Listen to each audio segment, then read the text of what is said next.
अब रिकॉर्डिंग हो रही है अभी, ठीक है। Yes okay sir. सर। हाँ, हमने लास्ट टाइम कहाँ तक किया था? आप सब प्लीज ऑनलाइन ना बने रहे मेरे साथ, क्योंकि ऐसे फिर मुझे ना अजीब से लगता है पढ़ाना भी। Okay sir. ये बुक आपको मिली थी नहीं मिली? सर बुक तो नहीं मिली, आप शेयर कर दीजिएगा। ठीक है, तो इसको शेयर इस पे हो जाएगी शेयर ये।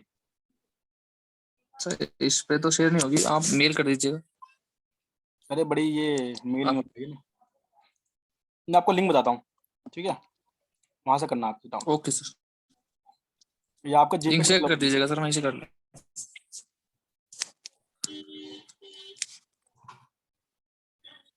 अच्छी बुक है।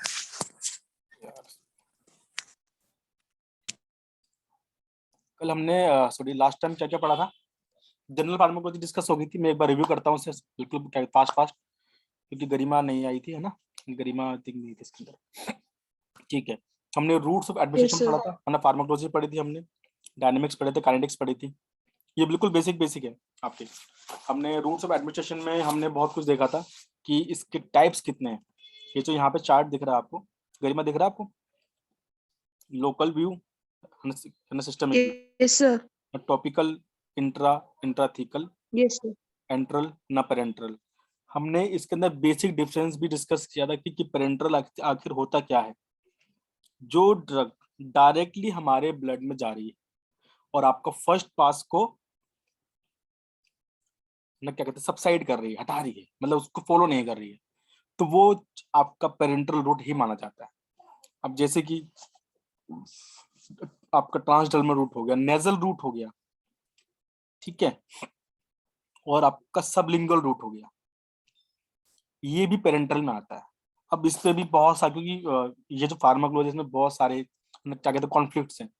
हर राइटर, हर ऑथर अपने अकॉर्डिंग बुक लिखता है, लेकिन मैं जिस बुक से पढ़ा रहा हूँ ये बिल्कुल लेटेस्ट है ना। और ये एमबीबीएस एमडी की तैयारी कराते हैं, एमडी के लिए, आफ्टर आफ्टर मतलब कि एमबीबीएस, तो मैं इसी को फॉलो करता हूँ, ठीक है। तो इनके अकॉर्डिंग सबलिंगुअल रूट भी पेरेंटल में आता है, क्योंकि वो भी आपका फर्स्ट पास को फॉलो नहीं करता, जो कि बिल्कुल सही बात है। अगर आप कोई चीज भी सबलिंगुअल लेंगे, जैसे कि आपने नाइट्रोग्लिसरीन ले लिया, सबलिंगुअली रख लिया, वो फर्स्ट पास बिल्कुल भी फॉलो नहीं करेगा, वो डायरेक्टली ब्लड में जाएगा और फास्ट एक्शन करेगा, ठीक।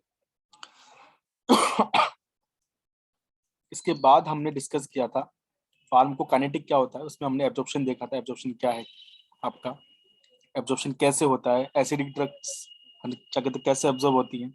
इसमें कुछ मीडियम्स की बात की थी हमने कि सेम मीडियम रहेगा और सेम चीज रहेगी तो उससे क्रॉस करने में आसानी रहेगी, क्योंकि वो मीडियम सेम मिल जाएगा उसे। कुछ याद है गुल, या फिर मैं ऐसे ही बोल रहा हूँ? यस सर, याद है। ठीक है। फिर हमने बायो अवेलेबिलिटी भी डिस्कस की थी और कुछ निमोनिक्स भी बताए थे आपको याद याद करने के लिए।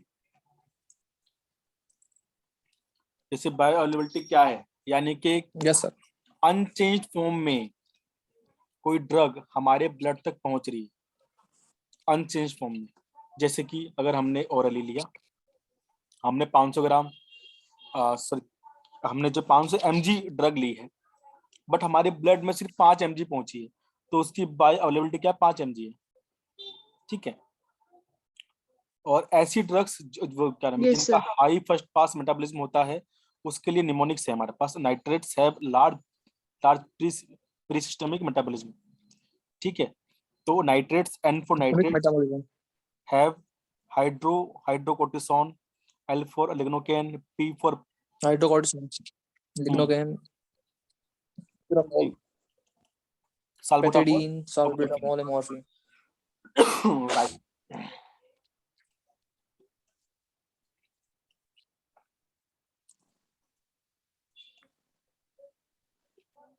फिर हमने उसके बाद में डिस्कस किया था ये ग्राफ, ये इशू क्या है, सीमेक्स, इन सब की इंपॉर्टेंस क्या है, क्योंकि एग्जाम के पॉइंट ऑफ व्यू से ही पढ़ा रहा हूँ मैं आपको, ताकि आपको एग्जाम के पॉइंट ऑफ व्यू से जीपैट में जितना ज्यादा पूछ रहे, क्योंकि इसमें अगर हम लोग पढ़ने में घुसेंगे तो बहुत कुछ है। जनरल फार्माकोलॉजी बहुत ज्यादा वाइड है, और जनरल फार्माकोलॉजी को एक अलग से किताब बनाया गया है, बायोफार्म,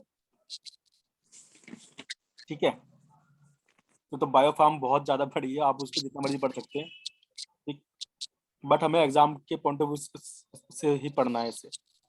एयूसी क्या बताता है आपका? एयूसी बताता है आपका एक्सटेंट ऑफ एब्जॉर्प्शन, कि ड्रग किस एक्सटेंट तक एब्जॉर्ब हुई है। टीमैक्स क्या बताएगा? रेट ऑफ एब्जॉर्प्शन क्या है। जहाँ पे टाइम आएगा वहां पे रेट लग जाएगी, रेट ऑफ डर लगेगी। Absorption. Rate of absorption, maximum concentration पहुंचने में कितना टाइम लगा। सी मैक्स क्या है? Maximum concentration. ठीक है, वो आप डायग्राम, ये डायग्राम जिसको समझ में आ गया वो सबको समझ लेगा, ये डायग्राम बहुत इंपॉर्टेंट है। Drugs with high plasma protein binding, मैंने आपको प्रोटीन बाइंडिंग के बारे में लास्ट टाइम बताया था कि इसका महत्व क्या है। Yes sir.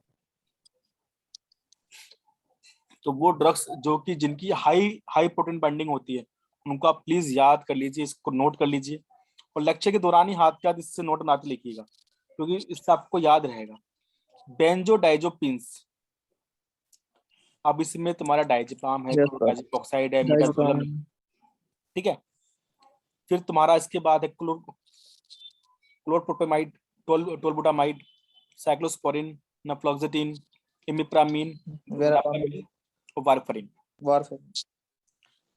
ये सारी ड्रग हैं जिनका हाई प्लाज्मा प्लाज्मा के अंदर बाइंडिंग रहती है, प्रोटीन बाइंडिंग करते हैं ये। उससे क्या होगा?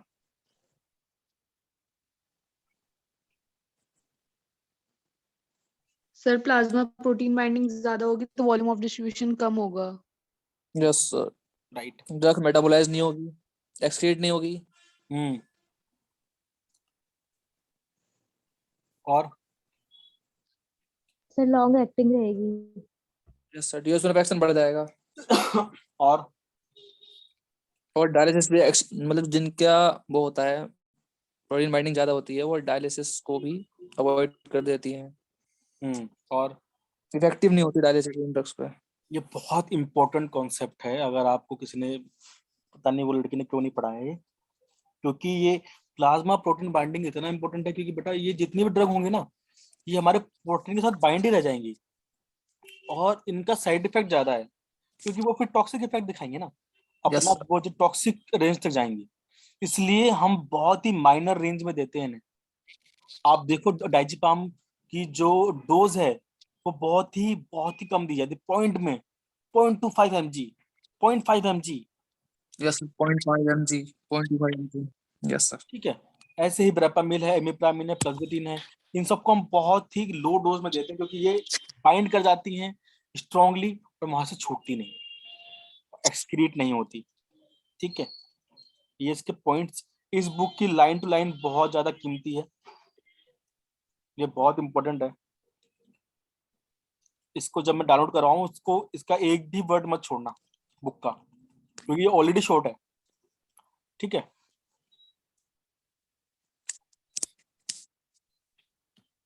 अब हमें ये ओके सर। पढ़ना है आपका clinical importance of the plasma protein binding. इसकी इंपोर्टेंस क्या थी ये मैंने आपको लास्ट टाइम भी पढ़ा दिया सारा, सिर्फ मैं रिवाइज ही करा रहा हूँ। ड्यूरेशन ऑफ एक्शन, जिनकी हाई हाई प्रोटीन बाइंडिंग होगी उनके लॉन्ग एक्टिंग होगी, ऑब्वियस है ना, क्योंकि जितनी ज्यादा बाइंडिंग होगी उतना ज्यादा छूटने में टाइम लगेगा, यानी कि बॉन्डिंग ज्यादा अच्छी अच्छी बन जाएगी, तो उनके बॉन्ड टूटने में टाइम लगेगा। कई कई ड्रग्स इतनी ज्यादा बाइंडिंग कर लेती हैं कि जब तक वो सेल रहता है तब तक वो उससे बाइंड ही रहती है, सेल को मरना पड़ता है उससे उन्हें टूटने के लिए। ठीक, नेक्स्ट है डिस्ट्रीब्यूशन। हाई प्रोटीन बाइंडिंग होगी तो वो लॉन्ग उसमें रहेगा, इसलिए उसका वॉल्यूम ऑफ क्या नाम है डिस्ट्रीब्यूशन कम होगा, क्योंकि वो डिस्ट्रीब्यूट ही नहीं हो पाएगा। और अगर ऐसी कोई ड्रग है जो कि ज्यादा बाउंड हो गई है, उसको डिस्प्लेस करने के लिए हमें अनदर हाईली बाउंड ड्रग देनी पड़ेगी। ठीक है, डायलिसिस में it is not effective for the drugs having high PPB, उन पे डायलिसिस काम नहीं करता। Yes sir.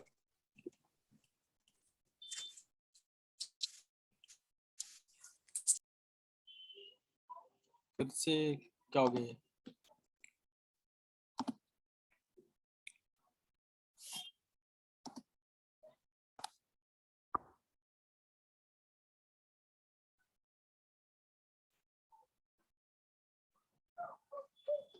हेलो,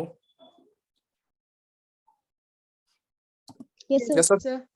कुछ लेक्चर आई थिंक ये बीच में से गायब हो गए ना, फिर से शेयर कर।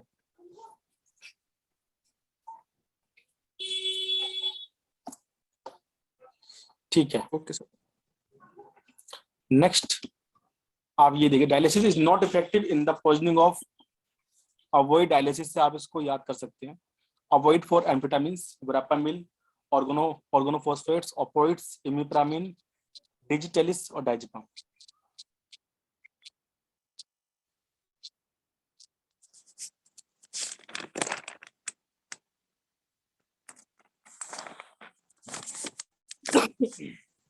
दिख रहा है सबको?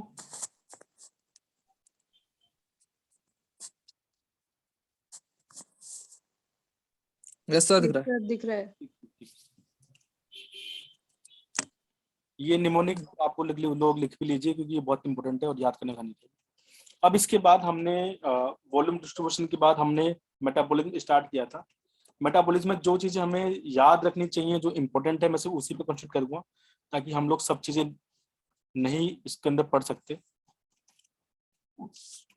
जैसे कि हमें इसके अंदर प्रोडक्ट मैंने पढ़ाई थी, जो आपकी एक फॉर्म से दूसरी फॉर्म में कन्वर्ट होती है। ठीक है, प्रोडक्ट क्या होती है? जो लीवर में जाके मेटाबॉलिज्म होती है और एक इनएक्टिव फॉर्म से एक्टिव फॉर्म में कन्वर्ट हो जाती है। ठीक है, अब ये क्या कहते हैं, आपकी जो प्रोडक्ट Yes, sir. कौन सी होती है? एस इनहिबिटर्स, इतना इसके अंदर कैप्टोलोप्रिल और लिजनोप्रिल को छोड़ देना, ये आपकी जो प्रोडक्ट में नहीं आती। बाकी पूरे एस इनहिबिटर्स सब के सब एस क्या कहते हैं प्रोडक्ट में आते हैं। All prefer doing MD in clinical subjects, इससे आप याद कर लीजिए। Prednisolone, proton pump inhibitors, proguanil, D4,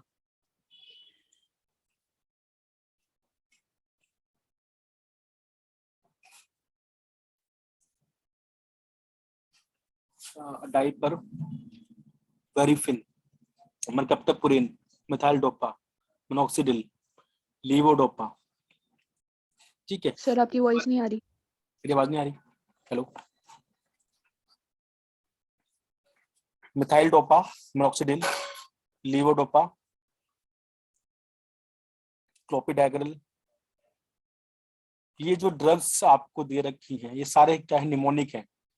ये कौन सी ड्रग है? ये आपकी है प्रो ड्रग्स, यानी कि जो एक फॉर्म से दूसरी फॉर्म में कन्वर्ट होती हैं after the metabolism in the liver. Liver उससे कन्वर्ट कर देता है, क्योंकि लीवर में आपके पास एंजाइम है। एंजाइम कौन से हैं? माइक्रोसोमल एंजाइम है, नॉन माइक्रोसोमल एंजाइम से। माइक्रोसोमल में तुम देख रहे हो ऑक्सीडेशन होता है साइटोक्रोम से, रिडक्शन, हाइड्रोलाइसिस, ये तुमने उसमें भी देखा होगा। किसमें? केमिस्ट्री में पढ़ा होगा, ये मैट केम में पढ़ा है। Yes, sir. उसमें तो डिटेल में दिया हुआ है,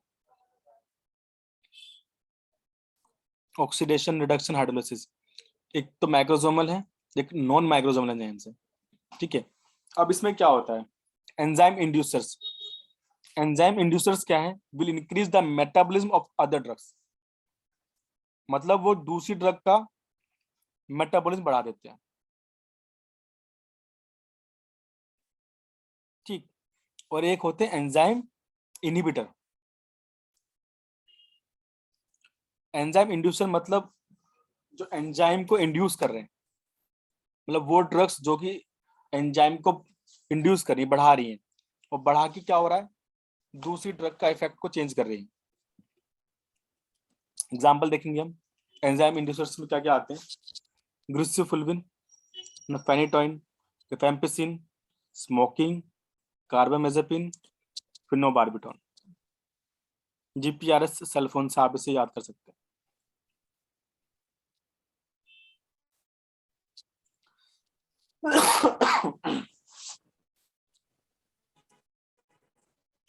अब आगे enzyme inhibitor.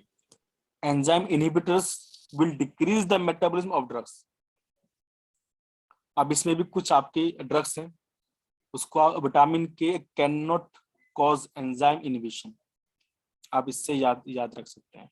We for valproate, K for ketoconazole, cimetidine, ciprofloxacin, erythromycin, I for INH.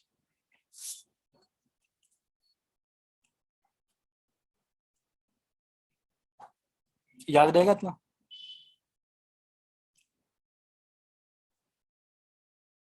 Yes, sir. Yes.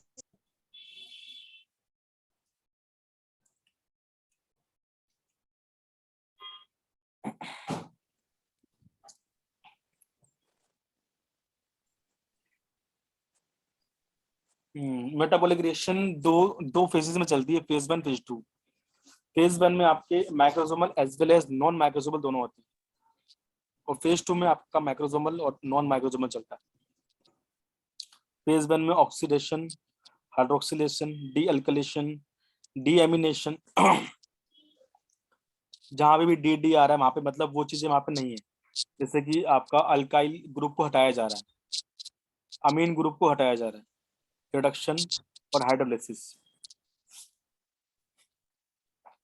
Oxidation और रिडक्शन में तो आपको क्या कहते हैं डिफरेंस आते ही होगा, पता ही होगा। ऑक्सीडेशन में ऑक्सीडाइज किया जाता है, यानी कि ऑक्सीजन ऐड होता है कि हटता है? सर ऐड होता है ऑक्सीडेशन में, ऑक्सीजन ऐड होता है add- ऑक्सीडेशन, यानी कि अगर removal of hydrogen. H negative हट रहा है या फिर H प्लस ऐड हो रहा है या फिर हट रहा है, तो उसे भी ऑक्सीडेशन बोलते हैं।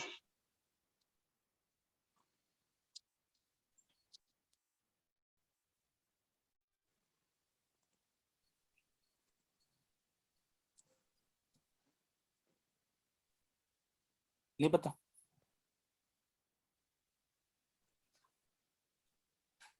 कुछ गलत कर रहा हूँ क्या मैं? Sir removal of H hydrogen और negative। एडिशन ऑफ ऑक्सीजन कहलाता है ऑक्सीडेशन।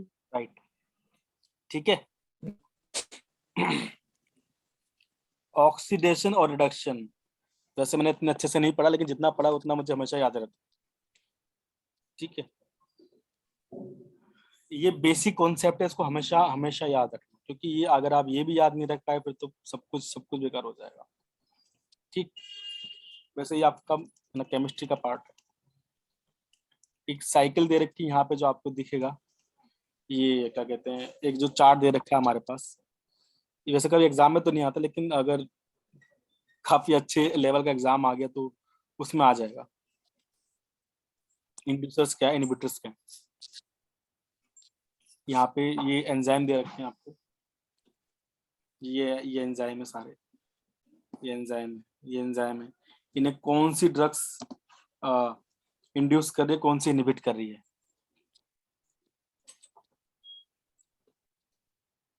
आप चाहें तो इसे याद रख सकते हैं।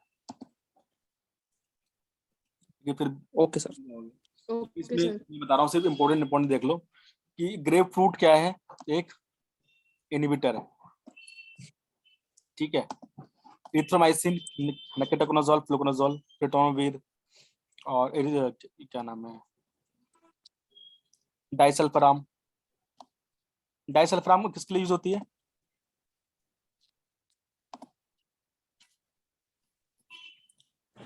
अल्कोहल सर पॉइजनिंग होती है अल्कोहल सर। में यूज होते हैं, अल्कोहल पॉइजनिंग। एल्कोहल पॉइजनिंग नहीं। सर उसकी हैबिट को रिमूव हाँ करने के लिए यूज हाँ, होती है। यस।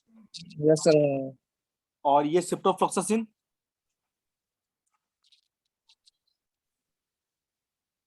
एंटीबायोटिक है सर। एंटीबायोटिक है, राइट। एंटीबायोटिक कौन सी उसकी है एंटीबायोटिक? Sir fluoroquinolones. किसकी बेटा? सर फ्लोरोक्विनोलोन्स कैटेगरी की।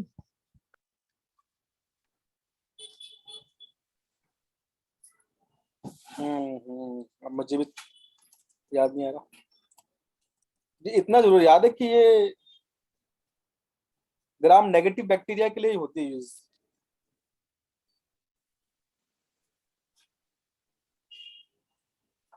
नहीं, अब याद आया। ये आपकी चेन को बचाती है, कौन सी को? रिंग को बचाती है। अमोक्सिलिन न, क्या क्या कहते हैं, पेनिसिलिन रिंग को बचाती है। यानी कि आपके स्ट्रेप्टोकोकाई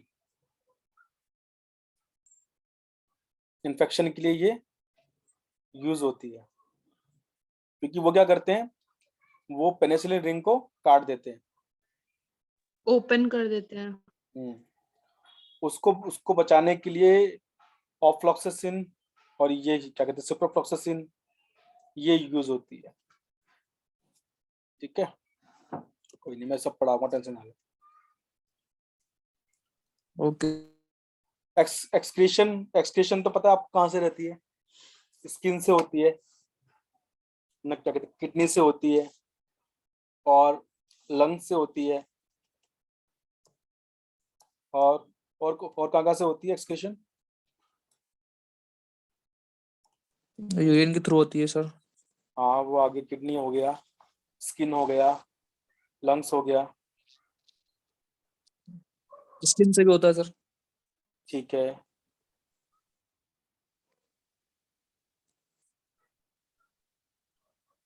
अपना होमवर्क लिखो भैया। कौन कौन सी ड्रग स्किन से, कौन कौन सी ड्रग लंग्स से एक्सक्रीट होती है, उन सब की लिस्ट बनाओगे। ठीक है,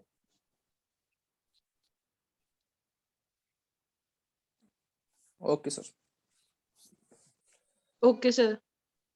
लिथियम रिफेम्पिसिन कहाँ से निकलती है? सलाइवा से निकलती है। और ये पोटेशियम आयोडाइड भी क्या है?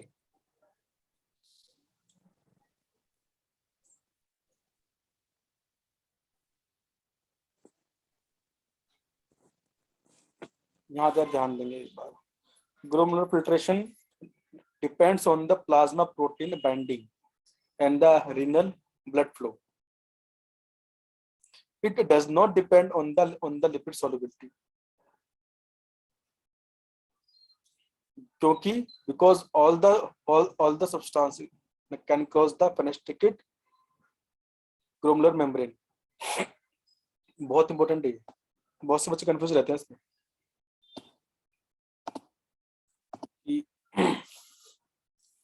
सबसे पहली बात कि जो भी ब्लड आ रहा है वो ब्लड आपकी ड्रग के क्या कहते हैं प्लाज्मा के अंदर बाइंडिंग ड्रग्स को भी साथ में लेके आ रहा है। अगर उनकी बाइंडिंग ज्यादा है तो वो ग्लोमेरुलस के अंदर न फिल्टर नहीं हो सकती। ठीक, हमने ऑलरेडी पढ़ लिया ये। ठीक, दूसरा रीनल ब्लड फ्लो।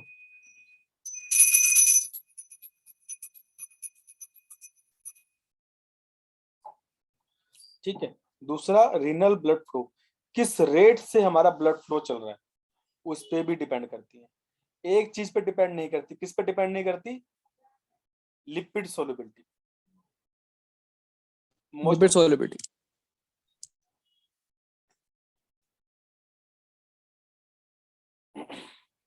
एग्जाम में आ सकता भी है। Tubular reabsorption depends on the lipid solubility. अब ये एक ही किडनी है, एक ही नेफ्रॉन है, उसके अलग अलग पार्ट्स हैं। कहीं पे लिपिड सोलबिलिटी मैटर करती है और कहीं पे लिपिड सोलबिलिटी मैटर नहीं करती। आप एक, अच्छा इसमें ऑप्शन है कि नहीं करती है।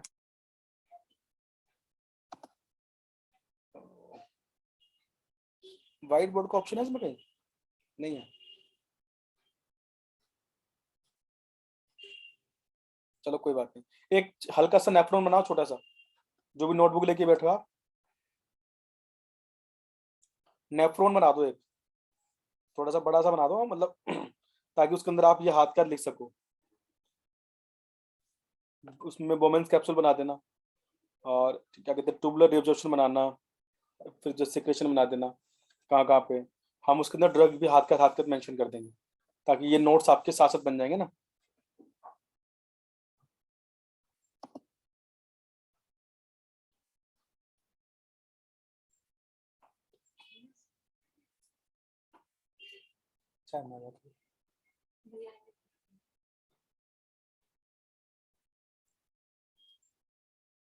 बना लिया अभी?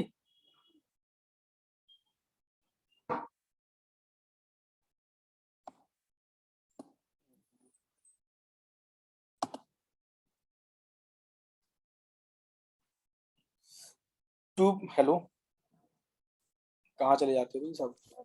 Yes sir. हाँ, यस सर। खाना बना लेना बेटा।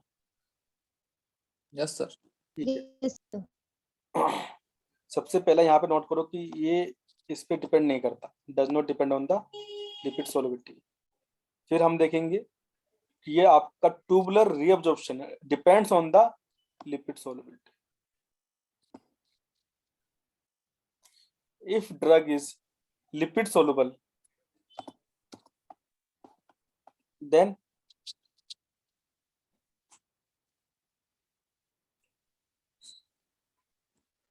वो उतनी ज्यादा रीअब्सॉर्ब हो जाएगी, क्योंकि वो लिपिड में है ऑलरेडी। वो जैसी ट्यूबुलर में जाएगी, लिपिड सोलुबल है, तो वो वापस से रीअब्सॉर्ब हो जाएगी और लेक्स एक्सक्रीट होगी।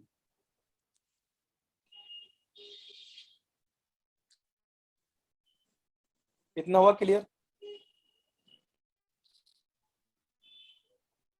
और opposite is true for lipid. Yes, sir. Yes sir.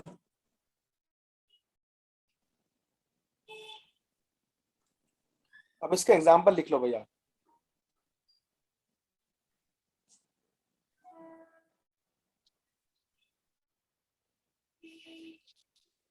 दस in the acidic drug poisoning, यानी कि ऐसी कोई ड्रग जो कि एसिडिक ड्रग है। Sir, आपकी वॉइस ब्रेक हो रही है। अरे यार, अब आ रही है?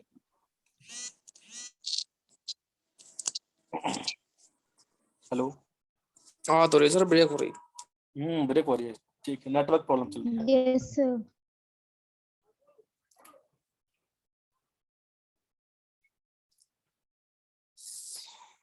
ठीक है, ठीक है, कोई नहीं, आ जाएगी।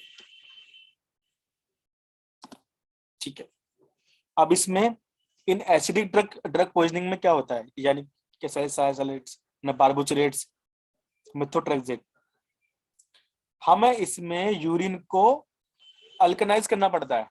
क्यों करना पड़ता है? क्योंकि सर वीकली एसिडिक ड्रग्स का आयोनाइजेशन हो जाएगा अल्कली पीएच में, जिससे कि वो एक्सक्रीट हो जाएंगी ठीक है, तो यानी कि अगर कोई यूरिन में। एसिडिक ड्रग है, हमको उसको अपने शरीर से जल्दी निकालना है, तो हमको बेच देना चाहिए। सिंपल सी बात है भैया ना, इसमें कोई ज्यादा बड़ी चीज नहीं है, सिंपल सी बात यही। Yes, yes sir. सर। अगर आपने एसिडिक के अंदर एसिड मीडियम और दे दिया, तो आपने उसकी उसकी पॉइजनिंग को बढ़ा दी।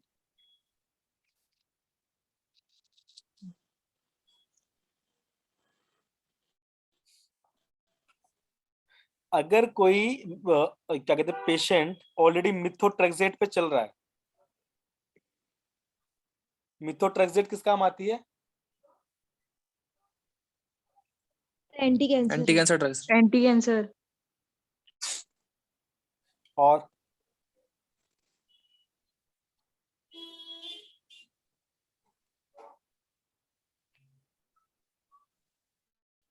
बताओ जल्दी।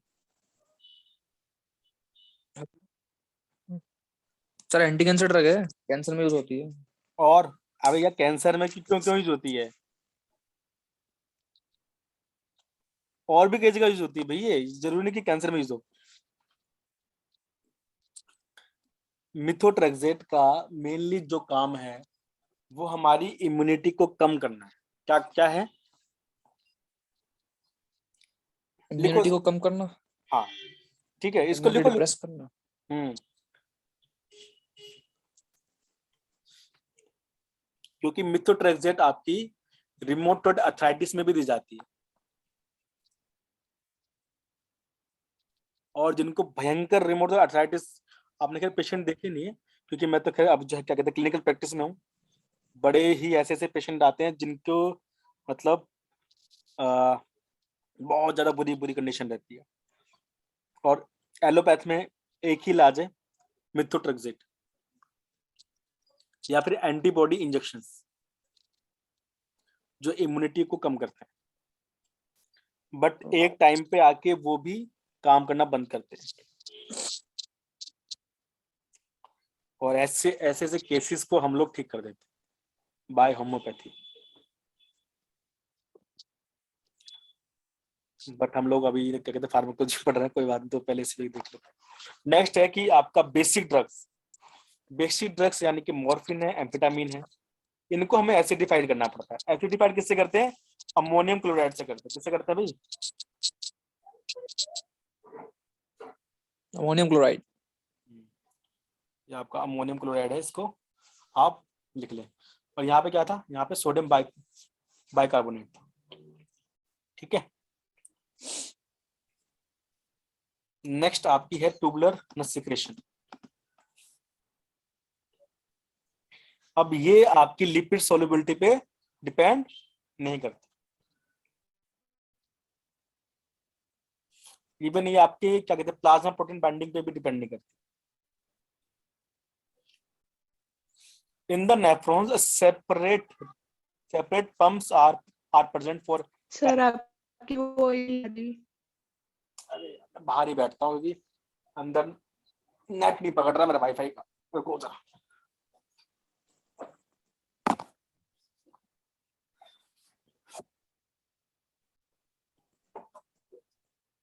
यहाँ पे अब आ जाएगी। अब okay? Yes sir. Yes sir. Yes, sir. Does not आपका जो क्या कहते हैं ट्यूबुलर सिक्रेशन लिपिड सॉल्युबिलिटी और आपका प्लाज्मा प्रोटीन बाइंडिंग दोनों पे डिपेंड नहीं करता, क्योंकि नेफ्रॉन में सेपरेट पंप्स होते हैं जो कि एसिडिक ड्रग और ये बेसिक ड्रग्स दोनों के लिए अलग अलग से आपके जो पंप्स अवेलेबल होते हैं।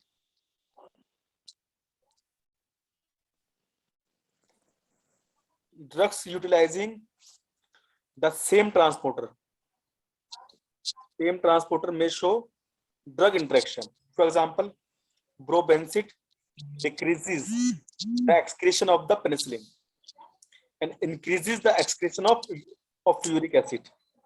बहुत बेहतरीन एग्जांपल है, यही एग्जांपल आते हैं एग्जाम में भी। ठीक है, इनको आप नोट कर लीजिए।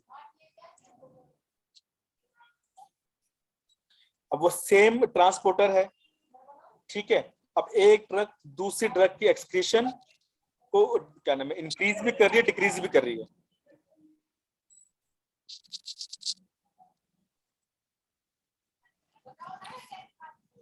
इसमें जो इंपॉर्टेंट चीज याद करने वाली है वो यही है, exogenous substance for example penicillin are removed whereas endogenous substances like uric acid are retained by these pumps.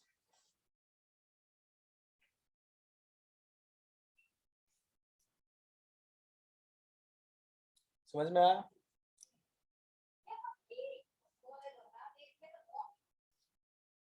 Yes sir. क्या समझ में आया इसमें? मुझे भी समझाओ जरा। आप बिना बात की ये सर मत बोलना कभी भी, समझ में आया तो बोलना। सबसे इंपॉर्टेंट चीज ये है कि ये जो हमारी बॉडी के पंप है जो कि ट्यूबुलर सिक्रेशन के अंदर अवेलेबल है, वो पंप का जो बेसिक फंक्शन ये है कि जो चीज हमारी बॉडी बनाती है, मतलब जो कि घर वाले लोग हैं, ऐसे कि यूरिक एसिड कहाँ बन रहा है? बॉडी में बन रहा है, तो वो हमारे घर का आदमी हो गया ना, ठीक है, उसको तो ये रिटेन कर लेते हैं। और ये पेनिसिलिन एक्सोजीनस सब्सटेंस है, यानी कि बाहर का आदमी है, तो इसका फटाफट उठा के बाहर निकाल देते। ठीक, सिंपल सा मतलब ये था। Yes.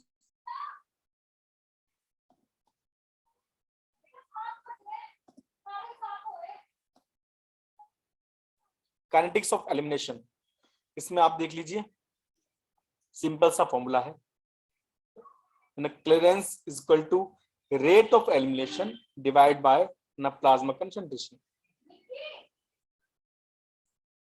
Rate of elimination directly proportional to plasma concentration, और ऊपर लिख दो ऑर्डर। अब ये ऑर्डर क्या है, सबसे बड़ी महान गाथा इसको समझने में, ये फर्स्ट ऑर्डर जीरो ऑर्डर क्या होता है।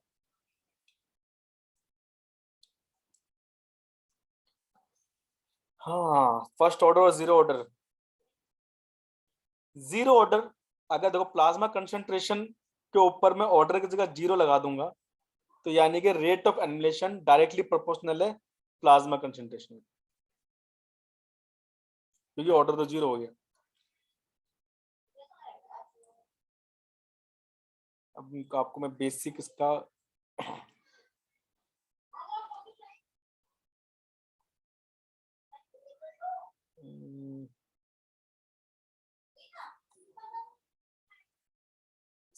दे रखा है देखो,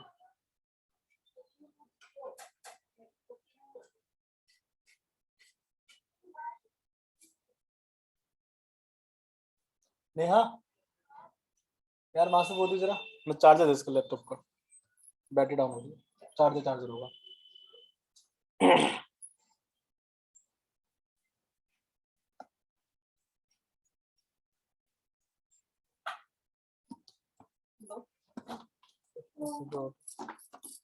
खोल लूंगा।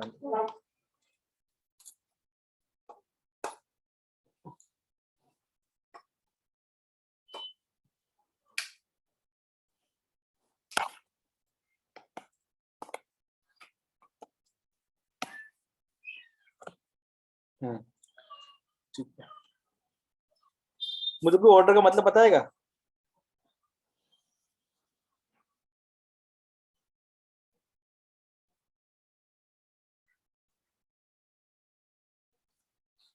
दोनों में डिफरेंस देख लो फिर आप, चलो छोड़ो। फर्स्ट ऑर्डर काइनेटिक्स क्या है और आपकी जीरो ऑर्डर काइनेटिक्स क्या है? फर्स्ट ऑर्डर में क्या है? Constant fraction of the drug is eliminated per unit time. Zero order में क्या होता है? Constant amount of drug is eliminated per unit time. दोनों का मतलब समझ में आया आपको? नहीं सर, ठीक है, डिफरेंस क्या है फ्रैक्शन में अमाउंट में? हाँ मैं बताता हूँ। एक यहाँ फ्रैक्शन है, जैसे कि मैं कहूँ कि अगर एक घंटे में हाफ ड्रग, यानी कि अगर मैंने 500 mg ड्रग ब्लड में आई है तो half drug is eliminated per unit time, यानी कि एक घंटे में उसकी अमाउंट की हाफ ड्रग निकल रही है। मतलब जितनी अमाउंट रह जाएगी फिर अगले घंटे में उसकी हाफ ड्रग निकलेगी। Yes sir. यानी कि फ्रैक्शन आपका निकलेगा, कांस्टेंट फ्रैक्शन है। जीरो ऑर्डर काइनेटिक्स में क्या है? Constant amount of the drug is eliminated. यानी कि अगर मैं कह रहा हूं कि भैया आपका 0.5 mg ड्रग हर एक घंटे में निकलती रहेगी तो 0.5 mg ही निकलेगी। 500 mg अगर ब्लड में है तो 500 mg कितने घंटे लगाएगी निकलने में, वो आप एस्टिमेट लगा सकते हो। अब समझ में आ गया? Yes sir. आपको हंसिका और ये गरिमा? यस सर, आ गया। ठीक है, rate of elimination is proportional to plasma concentration.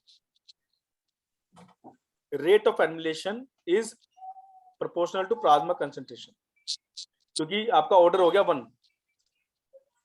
जब ऑर्डर 1 हो जाएगा, यहाँ से फॉर्मूला देखिए एक बार, ये कहाँ गया वो,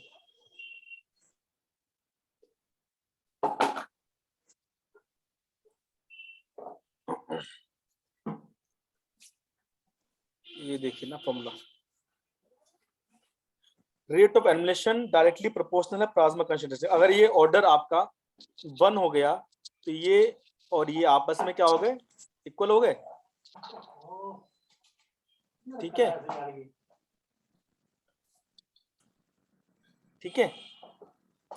next Yes, rate, yes sir. Zero order पे देखो, rate of elimination is independent of the plasma concentration, क्योंकि अगर ऑर्डर की जगह यहाँ पे क्या हो जाएगा?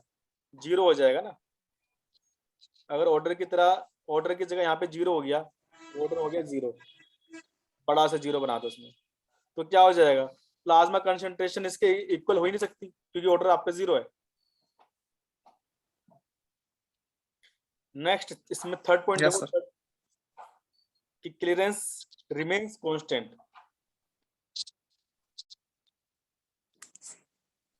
और यहाँ पे क्या, clearance is more at low concentration and less at high. the less high concentration. Fourth point, half life remain constant. जो आप फर्स्ट ऑर्डर में हाफ लाइफ है वो उसकी जो है कांस्टेंट रहेगी, बट यहाँ पे हाफ लाइफ क्या होगी, चेंजेबल है, क्योंकि half life is less at low concentration and more at high concentration.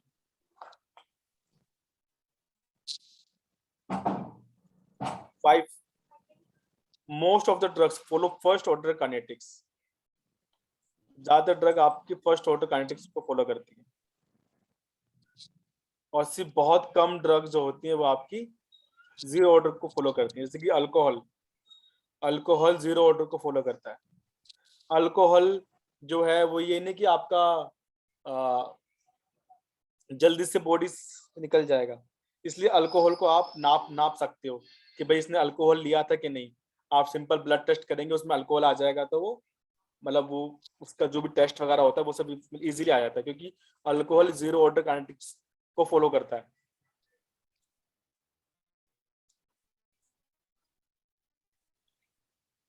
और इसमें सबसे इंपॉर्टेंट पॉइंट है 6 point, any drug at high concentration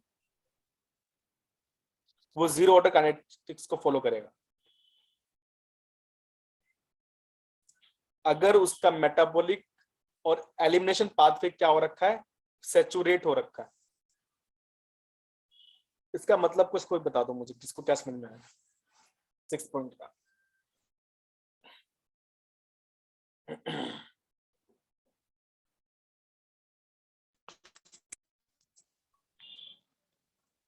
मतलब सर मेटाबॉलिज्म जितना भी हो रहा है ड्रग का, मतलब सैचुरेट हो गया है। सारे सारे एंजाइम जितने भी मेटाबॉलिज्म करने वाले वो उनके पास सबस्ट्रेट है, तो वो जो नया ड्रग आगा उसका मेटाबॉलिज्म नहीं कर पाएंगे। मेटाबॉलिज्म सैचुरेशन का तो ये है सर मतलब।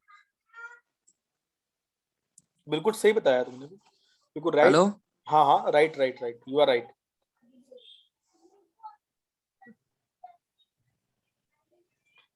बिल्कुल राइट है भाई, क्योंकि आपका जितने भी ड्रग थी वो जब उनका मेटाबॉलिज्म स्टार्ट हुआ तो उसके जितने भी अगर हाई हाई कंसंट्रेशन है तो जो एंजाइम थे वो सब बिजी है ना, वो सब क्या कहते हैं सैचुरेट हो रखे हैं। अगर वो सैचुरेट हो गए हैं तो मेटाबॉलिज्म और एनिमिलेशन अगर दोनों के अंदर क्या कहते हैं सैचुरेशन पॉइंट आ गया है तो फिर तो क्या हो गया, ऑर्डर जीरो ही हो गया। क्योंकि क्यों हो जाएगा जीरो, देखो ये तो दोनों समझ नहीं आ रहा सर। नहीं आ रहा समझ में, कोई बात नहीं कोई बात नहीं, ध्यान दो ध्यान दो। देखो ये आपका फर्स्ट ऑर्डर काइनेटिक्स और जीरो ऑर्डर काइनेटिक्स जो है वो दोनों ही मेटाबॉलिज्म पे डिपेंड कर रहा है भाई। देखो सिंपल सी बात है ना कि एक रेट ऑफ एनिमिलेशन क्या है और ये प्लाज्मा कंसंट्रेशन क्या है, ये दोनों मेटाबॉलिज्म पे तो डिपेंड करेंगे। ओह रुको यार, मैं इसमें वो कहाँ आएगा मुझे बताओ।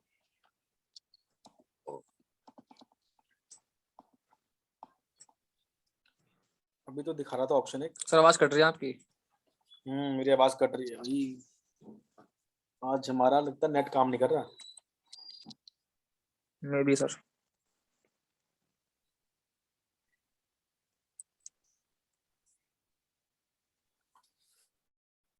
हेलो, आवाज आ रही सबको मेरी, अब आ रही है? Yes sir. Yes, sir.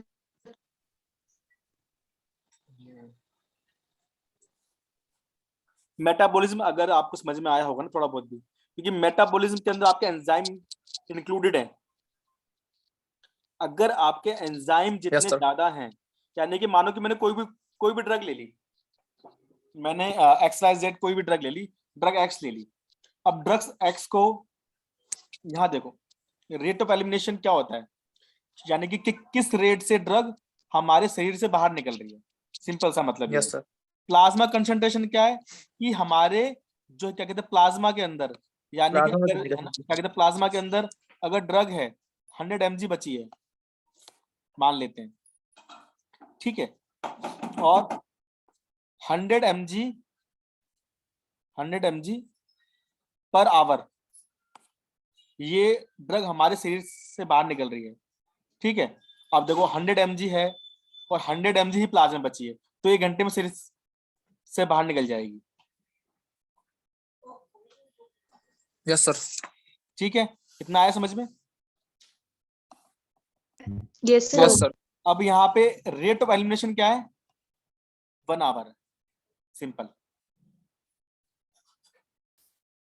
और यहाँ को फ्रैक्शन नहीं जा रहा, यहाँ पे क्या चीज आ रही है? एक अमाउंट हमारे Constant शरीर amount. से बाहर जा रही है, तो ये कैसा ऑर्डर हो गया? 0 ऑर्डर हो गया। Zero order. Zero order. आया समझ में? Yes, sir. Yes, अगर मैं कहूं कि sir. ड्रग Y हर एक घंटे में 1/4 मेरे न क्या कहते हैं पर आवर शरीर से बाहर निकलेगी, 1/4। एक ये फ्रैक्शन ना फिक्स हो गया। अगर ये 100 mg है यस ऑलरेडी, सर। ठीक, अब 100 mg/4 यानी कि 25 mg हर एक घंटे में शरीर से बाहर निकलेगी, कहने को। Yes, sir. नहीं, गलत है। अब तुम फंस गए ना। अरे 25 mg अगर हर घंटे निकल जाएगी तो ये तो फिर 0 ऑर्डर बन गया।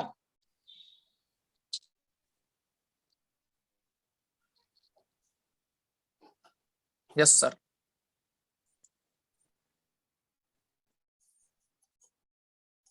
100 mg ड्रग मेरे ब्लड में है, सर पहले वाले में 25 थी, पहले घंटे में फर्स्ट आवर में ये 25 mg 25 निकलेगी, mg जाएगी। दूसरे आवर में ये 75/4, 75 का 1/4 5 का निकलेगी। 1/4. Yes sir. ठीक है। फिर अगले आवर में जो भी आएगा उसका 1/4, यानी कि एक आपका फ्रैक्शन निकल रहा है। उसका 1/4 निकलेगी। हाँ, अब ऐसा क्यों हो रहा है? Yes sir. ऐसा इसलिए हो रहा है क्योंकि हमारे पास जो एंजाइम है ना वो लिमिटेड है।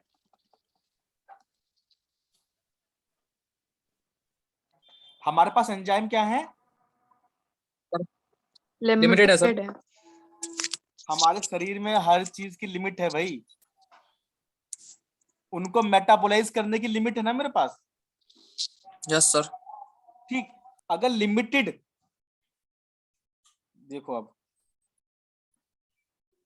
न इसमें क्या क्लियरेंस रिमेन्स कांस्टेंट, और यहाँ पे उल्टा है, लो कंसंट्रेशन पे क्या कहते हैं क्लियरेंस ज्यादा होगा और हाई कंसंट्रेशन पे लेस होगा। क्लियरेंस कम होगा। क्यों? क्योंकि हाई कंसंट्रेशन में सैचुरेशन आ जाएगा। Yes sir. यार मैं थोड़ा परेशान हो रहा हूँ क्योंकि मुझे इसमें चाहिए व्हाइट बोर्ड, मुझे कुछ लिखने के लिए चाहिए इसमें। अगर हाई हाई कंसंट्रेशन है, देखो सिंपल सी बात, हमारा अगर लीवर में जो एंजाइम है, लीवर में मेरे पास 100 एंजाइम है, 100 एंजाइम रिक्वायर्ड है 1000 mg ड्रग को एब्जॉर्ब करने के लिए, न क्या कहते हैं डाइजेस्ट करने के लिए। मुझे 100 एंजाइम चाहिए, मान लेते हैं लीवर में 100 एंजाइम है और 1000 mg ड्रग को वो डाइजेस्ट कर सकते हैं। 1000 छोड़ दो, इसमें 100 कर लो, 100 mg ड्रग को मेटाबोलाइज कर सकते हैं। मेरे पास 1000 mg ड्रग है ब्लड में। अब 100 तो इसमें एंगेज हो चुके हैं, यानी कि सैचुरेशन पॉइंट आ गया। बिल्कुल आगे Yes, sir. sir. Saturation point आते ही वो 0 ऑर्डर बन जाएगा।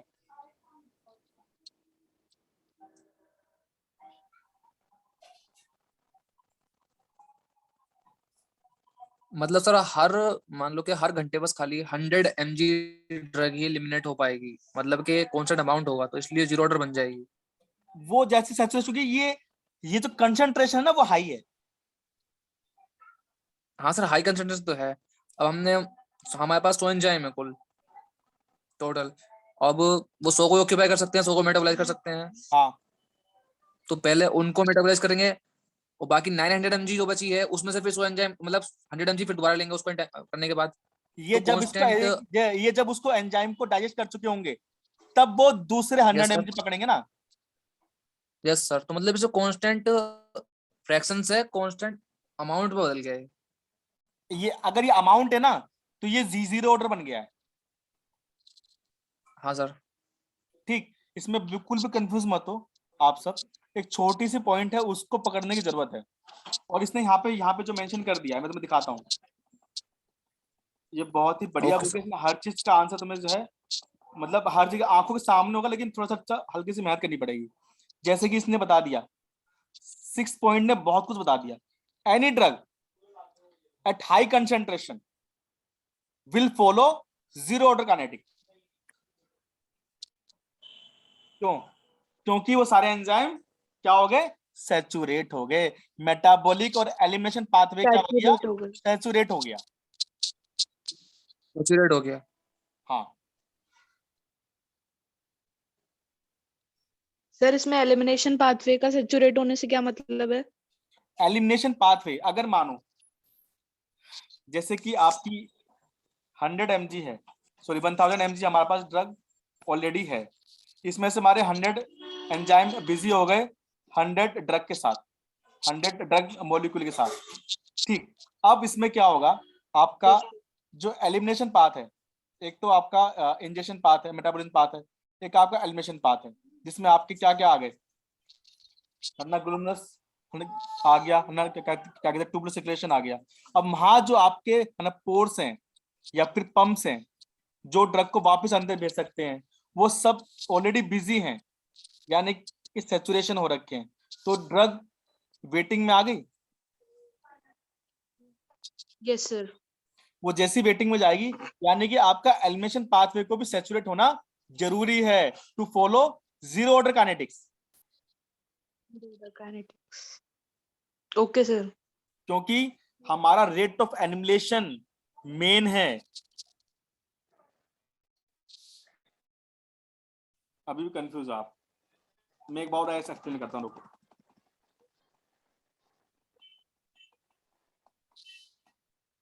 एलिमिनेशन के लिए हमारा हमारा भी क्या क्या जरूरत है? हमारा नेफ्रॉन के अंदर एनिमिलेशन होता है, मेन बात ये है। ठीक है, नेफ्रॉन्स यानी कि भैया किडनी, यस सर। या फिर आपकी स्किन, या फिर आपके लंग्स। ठीक है, वहां से एलिमिनेशन होगा। और वहां से एलिमिनेशन होने के लिए एक रूट तो अवेलेबल होगा, कोई ना कोई रूट होगा, कोई ना कोई पंप होगा। वो कहीं से तो बाहर निकलेंगे। अगर वो ऑलरेडी एंगेज हैं, वो ऑलरेडी यस क्या है, सर। सैचुरेटेड हैं। और वो सैचुरेट सिर्फ एक ही कंडीशन में हो सकते हैं, जब आपकी ड्रग की कंसंट्रेशन हाई हो, कि जैसी एक पोर खाली हो रहा है, वैसी दूसरी ड्रग वहां पे आके एडजस्ट हो गई। जैसी वो खाली हुआ, वैसी ड्रग वहां पे एक के वेटिंग में लगे पड़े हैं, तो वो सैचुरेशन पॉइंट आ गया है। तब वो जीरो ऑर्डर फॉलो करेगा, अदरवाइज नहीं करेगा। Okay sir. Okay sir.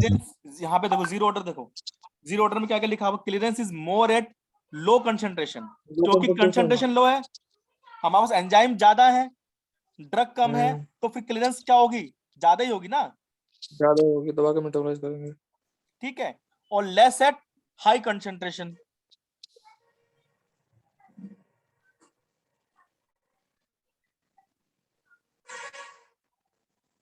इतना आया समझ में? Yes sir.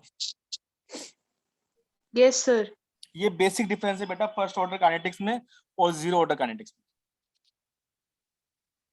एक मिनट बेटा, जरा होल्ड करना, मेरे सर का फोन आ रहा है। Okay sir. हाँ सर, नमस्कार। हाँ सर, अच्छा सर, मैं कर रहा हूँ।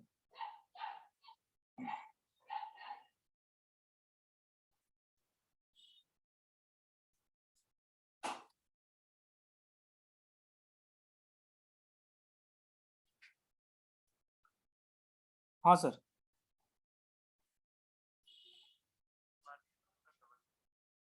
इसमें जो चेंज है ना उसके ब्रांड देखिए जरा।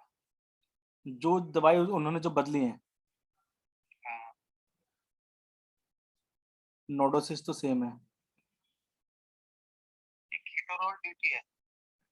कैट्रोल नहीं सर, सर ये कैट्रोलिटी नहीं है। मतलब वो है आपका, चेक करिए एक बार जरा, इसका ब्रांड देखिए। देखता हूँ सर मैं। जो अपनी चेंज दवाई है ना उसमें सर्कल पड़े हुए हैं। ठीक है टाइटो थी ना उसमें। सर, ये डेलासिन सी है 11वें नंबर पे, डेलासिन सी। और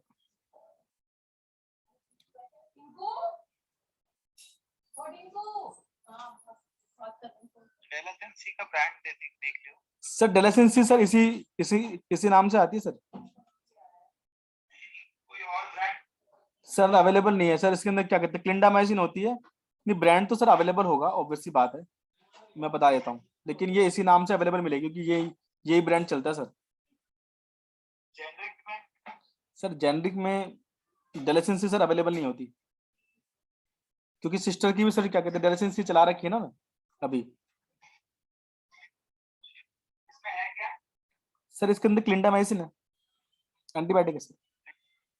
एंटीबायोटिक है? हाँ हाँ सर, ये पस फॉर्मेशन के लिए होती है ना, जहाँ पे क्या कहते हैं पस ज्यादा बन रहा होगा। वो तो पहले भी है, नोडोसिस भी है, और ये भी दोनों एक साथ कर दिया। सर नोडोसिस में तो सर वो होगा ना, क्या कहते हैं बाइकार्बोनेट होगा, वो तो सर किडनी के लिए है।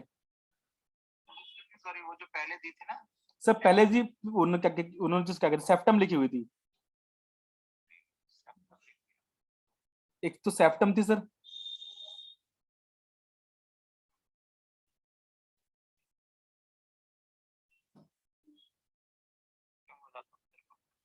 सर ये फेबुगेट है इसके अंदर 40 mg में, फेबुगेट के ना। पहले लिनेट थी ना। हाँ लिंजोलेट, ठीक है, सॉरी सर, लिंजोलेट थी सर। लिंजोलेट बंद करके इन्होंने डेलासिन सी कर दिया। दोनों की एक ही काम है। सर लिंजोलेट ज्यादा इफेक्टिव है और डेलासिन सी भी इफेक्टिव है, बट लिंजोलेट सर ज्यादा इफेक्टिव है। अच्छा, हाँ नंबर क्या है फिफ्थ नंबर पे? सर ये 5th नंबर पे सर, ये उसकी है क्या कहते हैं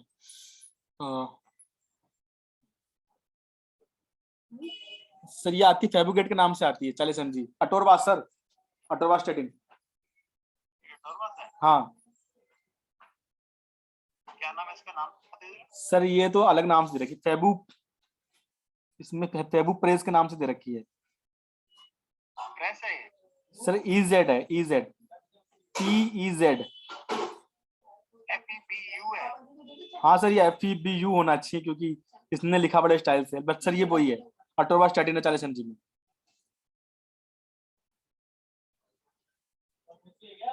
तो सर 4th नंबर की सर मुझे भी समझ में नहीं आ रही क्या लिखा है इसमें, कॉनफोर्स।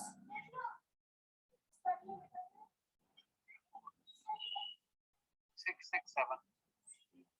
667 है ना सर, नहीं समझ में आ रही मुझे भी, मैं चेक करके बता पाऊंगा आपको।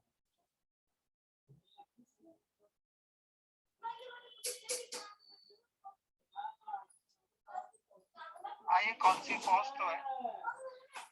हाँ सर, सर ये कैल्शियम नहीं है, विद मील्स खानी है सर ये, यानी कि खाना खाने के साथ। क्या हो सकता है? यार वो ये है कैल्शियम। कैल्शियम सर, इसने mg तो बढ़िया अच्छी लिखी है, 667। डाइटरी सप्लीमेंट ऑफ कैल्शियम है। ठीक है सर।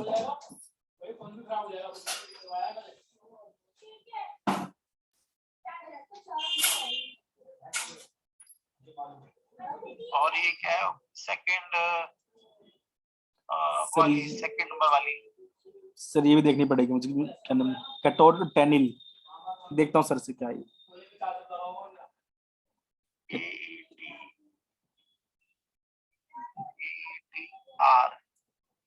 AETRST STERIL। सर आती किटोस्ट्रिल के नाम से आती है सर। इसमें बताता हूँ क्या है।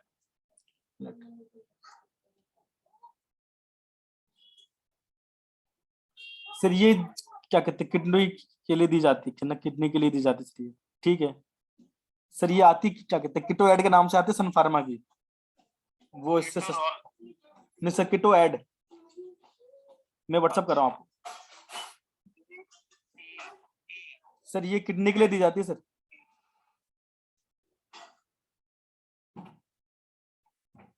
सर भेज दी मैंने आपके पास सर। ये सस्ती है उससे, सन फार्मा की थोड़ी सी ना चीप है।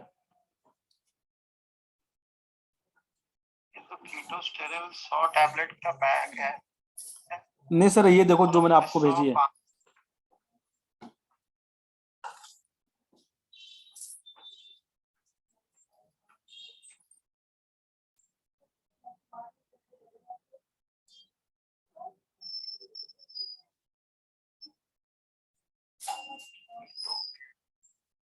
सर इसी नाम से आती है, और सर क्या नाम है, चलती भी सर इसी नाम से। ये कितनी है स्ट्रिप? 415 रुपए की है। हाँ सर, 1 स्ट्रिप। मतलब 20 गोलियां 415 की है। 4 पंजे 20, मतलब 2000 समथिंग की पड़ेगी। हाँ सर, महंगी दवाई सर ये।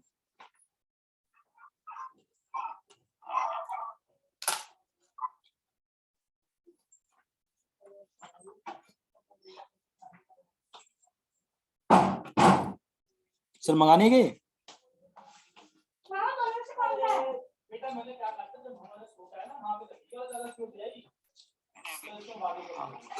उसने बता देना, फिर मैं मंगा दूंगा सर। हमको सर आएगी सस्ती ना, क्या नाम है, 22 या फिर 23% पे आ जाएगी सर में। हाँ सर, पड़ेगी अपने सर बताता हूँ 1 मिनट।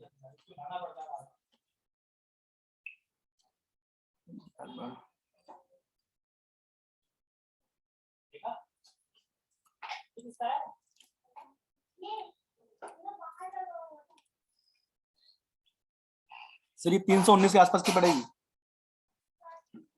इस पे क्या लिखा है? ये बेस्ट प्राइस पे कूपन 311 रुपए।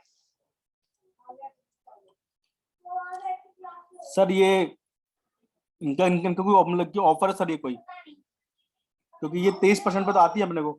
और नीचे 2 प्लस शिपिंग 5%। सर ये कुछ केयर प्लान सर, ये इनका कोई अलग अलग प्लान चलते हैं ना, इनके लिए आपको 1999 का वो लेना पड़ेगा। वो क्या कहते हैं, प्लान लेना पड़ेगा, उसके बाद ये इतने रुपए की पड़ेगी आपको।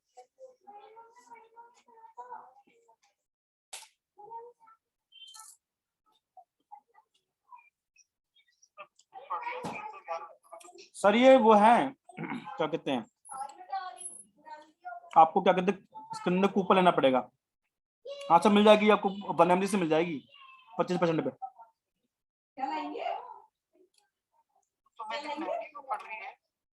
सर ये डायरेक्ट परचेस कर रहा हूँ कंपनी से सर। ये 1 MG वाला ना, अरे सर इसको जो टाटा ने ले लिया ना।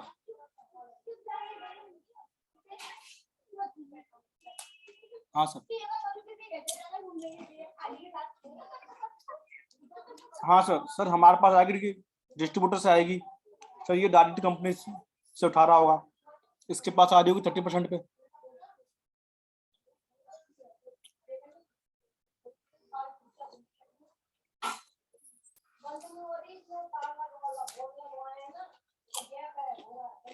तो फिर दवाइयां बंद हो जाएगी, दवाइयों की शॉप। सर देखते हैं, क्योंकि आपसे देखते क्या होता है। मतलब लग तो ऐसे रहा है, हालत तो देख के। सर इसके पास ये पर्चा ना, पर्चा मांगेगा ना, ये प्रिस्क्रिप्शन मांगेगा। तो सर ऑनलाइन फार्मेसी तो क्या कहते हैं लोकल फार्मेसी को बंद ही कर देगी वैसे तो, क्योंकि सर उसकी अप्रोच ही ज्यादा है।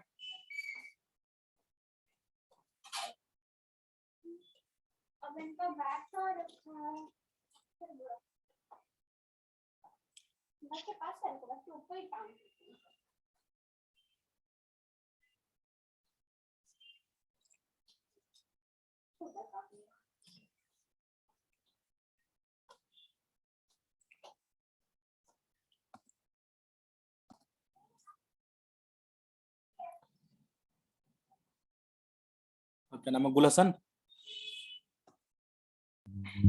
Yes sir. Yes.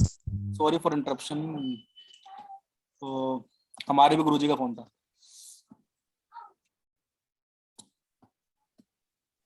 Yes sir. Sorry for interruption, हमारे भी गुरुजी का फोन था भाई, मेरे भी गुरु हैं।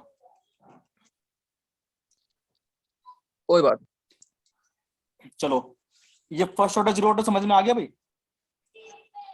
यस सर, आ गया। ठीक है, इसको और थोड़ा अगर चाहो तो डिटेल में पढ़ सकते हो आप।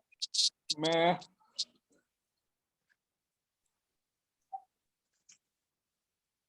इसी में ही कहीं ये जो मेंशन था मैंने इसको पढ़ा हुआ है, कोई नहीं, या फिर ये बायो फार्मास्यूटिक्स के अंदर मिलेगा तुमको। यस सर, बायोफार्म में मिल जाएगा। ये बहुत इंपॉर्टेंट कॉन्सेप्ट है बेटा, इसको अगर नहीं समझ में आया तो बाद में जो दिक्कत करेगा बहुत ज्यादा, कि जीरो ऑर्डर क्या है, फर्स्ट ऑर्डर क्या है, कहाँ पे ऑर्डर चेंज हो रहे हैं, क्योंकि कई ड्रग ना फर्स्ट ऑर्डर से जीरो ऑर्डर में आएंगी, जीरो से फर्स्ट ऑर्डर में जाएंगी, ठीक है। और उनका बेसिक यही रहता है कि वहां पे कंसंट्रेशन क्या है, एलिमिनेशन किस रेट में हो रही है, एलिमिनेशन के अंदर फैक्टर्स क्या क्या है, वो सब जीरो ऑर्डर फर्स्ट ऑर्डर के अंदर, यानी कि second order, third order, fourth order drug ऐसे भी चेंज होती है, ठीक। तो कॉन्सेप्ट यही है, उसमें कॉन्सेप्ट नहीं बदलेगा, बेसिक कॉन्सेप्ट हमेशा सेम रहता है हर जगह। यहाँ देखिए, अब इसने एक जो है एक जो निमोनिक दे दिया कि जोन सी ड्रग आपकी सूडो जीरो ऑर्डर या फिर जीरो ऑर्डर को फॉलो करती है। वारफरिन, अल्कोहल, थियोफाइलिन, टोलबुटामाइड और ये फेनेटोइन, ठीक है। 0 वाट पावर से आप इसको याद कर सकते हैं। वारफरिन जीरो ऑर्डर होती है, थियोफाइलिन जीरो ऑर्डर में जाती है, फेनेटोइन जीरो ऑर्डर में जाती है, अल्कोहल और एस्पिरिन जीरो ऑर्डर फॉलो करती है।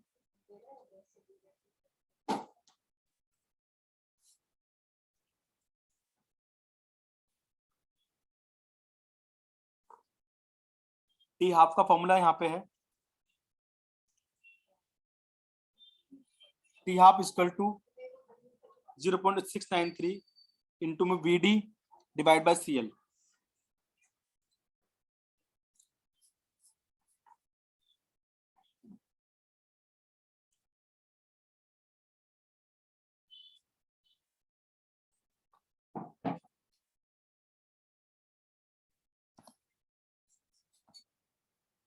Time to reach steady state depends on T half. Study state क्या है भाई? स्टडी स्टेट मतलब a fixed dose of a drug is administered after regular intervals. Its plasma concentration starts increasing.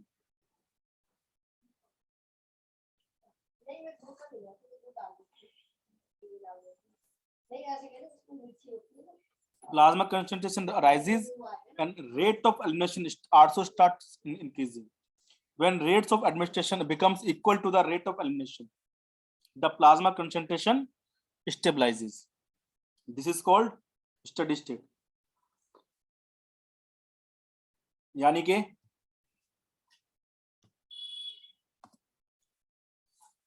जितना drug ingest हो रही है equal to जितनी drug excrete हो रही है, तो एक स्टडी स्टेट आ जाएगी, या एक स्टडी स्टेट वैसे इसको बोलते हैं, ये आपकी एक स्टडी स्टेट आ जाएगी। Is it clear? Yes sir. Yes, sir. इसमें कुछ खास नहीं। टीडीएम कॉन्सेप्ट को देखते हैं हम। टीडीएम क्या होता है? Therapeutic drug monitoring. Drug monitoring. क्यों जरूरी है भैया? इससे पहले रुको, इससे पहले ये एक फॉर्मूला हो रहा है। Loading dose is equal to VD into my target plasma concentration.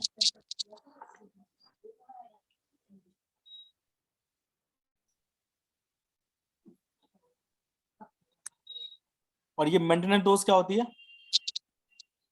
इन सब का मतलब है भाई, बहुत बहुत अच्छा मतलब है। देखो लोडिंग डोज हमें भी क्यों चाहिए होती है। लोडिंग डोज अगर आपने वीडी, जब वो क्या कहते हैं लास्ट टाइम पढ़ाया था मैंने, वॉल्यूम ऑफ डिस्ट्रीब्यूशन, उसके अंदर हमने ऑलरेडी मेंशन किया था भाई, क्योंकि हमारी कुछ ड्रग तो डिस्ट्रीब्यूट हो जाती है, अपना एक्शन नहीं दिखाती भाई, जाएगी सेल के अंदर घुस जाएगी, तो सेल में वो जाके भी क्या कहते हैं कंज्यूम हो जाती है, अपना एक्शन नहीं दिखा पाती। तो उसके लिए हमें एक लोडिंग डोज चाहिए। लोडिंग डोज मतलब वो हर सेल को जाके ऑक्यूपाई कर लेगी। हमें अपने ब्लड में एक लेवल मेंटेन करने के लिए लोडिंग डोज देनी पड़ती है। जैसे कि क्या कहते हैं क्लोरोक्विन में 3 गोली एक साथ खानी पड़ती है स्टार्टिंग में। अगर किसी को मलेरिया हुआ हो तो उसको पता होगा कि हाँ भाई क्लोरोक्विन क्या कहते हैं 3 गोली खानी पड़ती है एक साथ। ठीक है, तो लोडिंग डोज का भी एक इम्पोर्टेंस है। ठीक, और ये सेकंड है आपकी मेंटेनेंस डोज, यानी कि अगर आपको हर 4 घंटे में एक ड्रग खानी है, जैसे कि फीवर है, फीवर आपको पता है कि हर 4 घंटे में ड्रग की अमाउंट जो क्या कहते हैं बॉडी से कम होती, बुखार चढ़ना स्टार्ट हो जाएगा, तो आपको एक डोज मेंटेन करनी पड़ती है, यानी कि हर 4 घंटे में पीसीएम खानी पड़ जाती है। ये तो नॉर्मल लाइफ में देखा होगा आपने। Yes sir. वो सिंपल सा है, मेंटेनेंस डोज इक्वल टू क्या कहते हैं क्लियरेंस।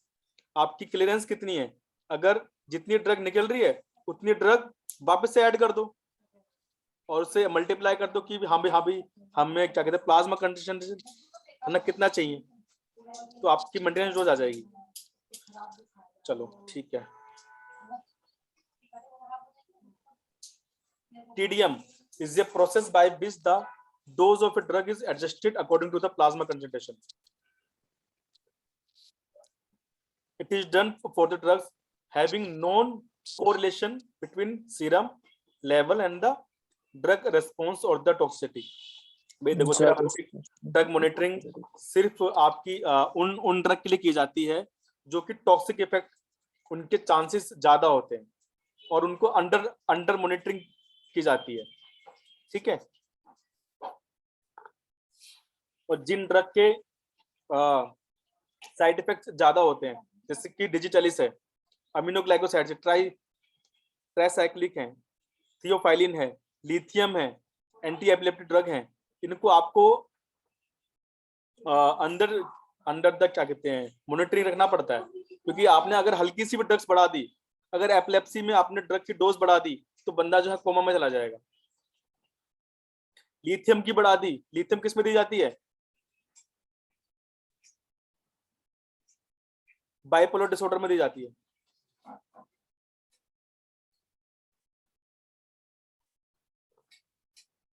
और लिथियम हाईली टॉक्सिक होती है।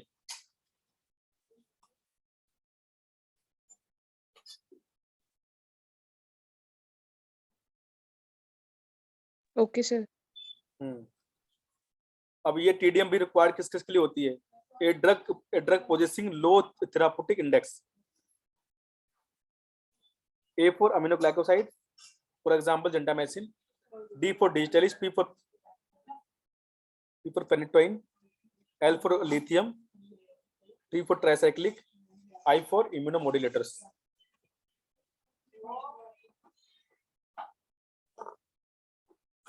नेक्स्ट आ जाओ भी, pharmacodynamic.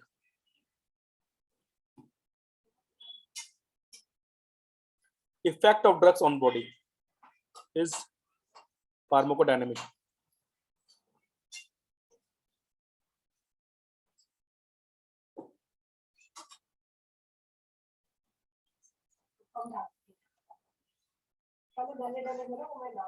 competitive inhibition competitive inhibition क्या है? जहां पे कंपटीशन हो रहा है, एक ड्रग दूसरी ड्रग से न कंपटीशन करेगी। इसमें आपको माइकलिस मेंटल इक्वेशन पढ़नी पड़ेगी।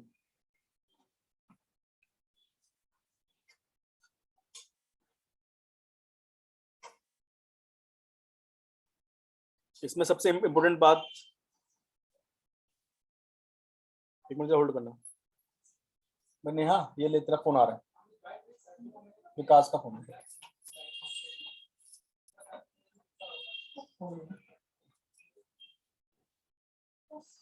नेक्स्ट इसमें देखो आप, सल्फोनामाइड्स है, it bind only to the enzyme, not to the enzyme substrate complex. मुझसे बात करेगा, क्या कह रहा है? ले बता दे क्या कह रहा है। हेलो, हाँ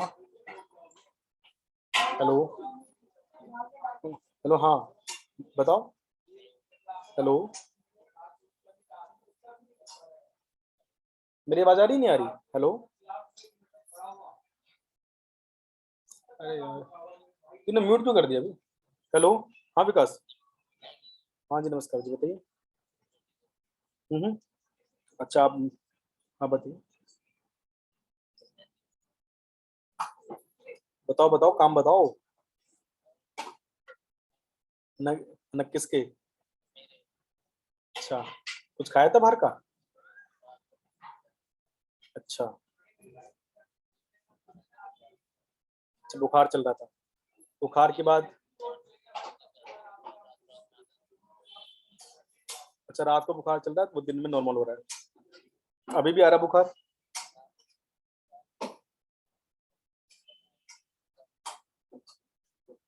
पेट में दर्द है, एक तो लाइट फूड लो।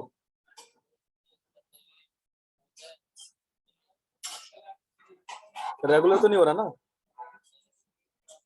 बुखार ठंडक क्या आ रहा है? अच्छा, कोई नहीं, एक काम करो, मैफ्टिल पास ले लो। मैं हाँ, मैं तुमको व्हाट्सएप कर देता हूँ, ठीक है? मुझे फिर क्या कहते हैं मॉर्निंग में बताना कैसे। ठीक, okay.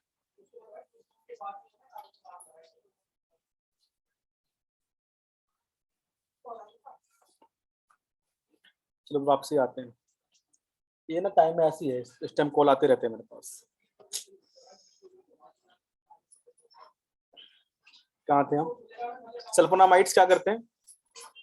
It binds to only to enzymes, not to enzyme substrate complex, यानी कि ईएस से बाइंड नहीं करते। अब तुमको ये पढ़ाना पड़ेगा भाई, ईएस क्या होता है, इसके बारे में पता है तुम्हें? एंजाइम सबस्ट्रेट मॉडल ने पढ़ा है? यस सर, लॉक एंड की मॉडल वाला। हाँ, यस सर।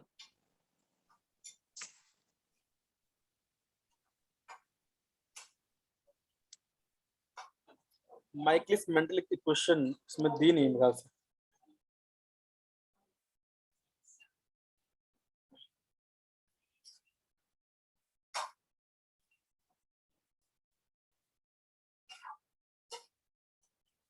बुक में चेंजेस कर दिए उन्होंने, कुछ काफी इंपोर्टेंट चीज हटा दी।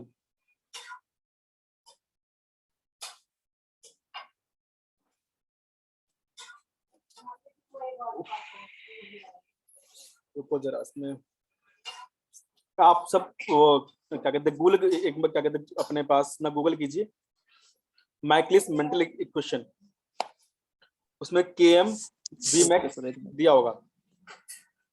Michaelis mental equation, Yes. वहां पे के एम दिया होगा, वी मैक्स दिया होगा, बस सिर्फ एक इक्वेशन देखनी है आपको बस, है ना? मैं एक्सप्लेन करता हूँ फिर। इसमें फॉर्मूला दे रखा है जिसमें v is equal to V max upon K M plus और बड़े ब्रैकेट में है s। ठीक है, कोई बात नहीं।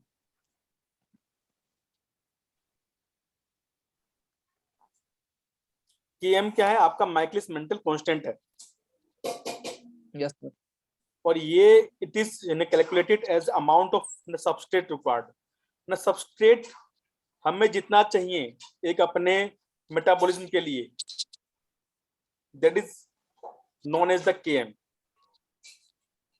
to produce half of the maximum velocity of the reaction। देखो यार इसमें सिंपल सी बात है, एक आपका रिएक्शन हो रहा है, उस रिएक्शन की एक ना वेलोसिटी है, जब वो वेलोसिटी अपने बिल्कुल बिल्कुल पीक पे होती है उसे हम लोग बोलते हैं वी मैक्स, यानी कि velocity at the maximum level. And Km is the constant. वो क्या है, एक अमाउंट है सबस्ट्रेट का जो कि हमें रिक्वायर्ड होता है half of the maximum velocity, यानी कि वी मैक्स का half equal to Km।